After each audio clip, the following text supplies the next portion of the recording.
In this video, I will show you how to connect HubSpot to Claude so you can streamline your workflow and leverage your CRM data directly within your conversations. Integrating these two powerful platforms allows you to analyze customer leads and manage your sales pipeline without constantly switching between tabs. First, log into your Claude account and navigate to the bottom left corner to open the Settings menu. From there, you will see a sidebar menu where you need to select the option for connectors or tools. This opens up the official application directory where you can browse available integrations. Scroll through the list until you find the HubSpot logo and click the Connect button to begin the setup process.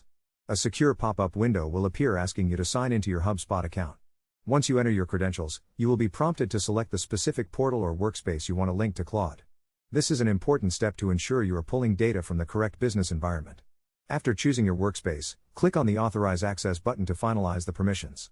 Claude will then sync with your CRM, allowing you to ask questions about your contacts or request summaries of recent deal activity. It is a simple process that makes your AI interactions much more personalized and data-driven. You can now use the power of Claude to gain deeper insights into your customer relationships with ease.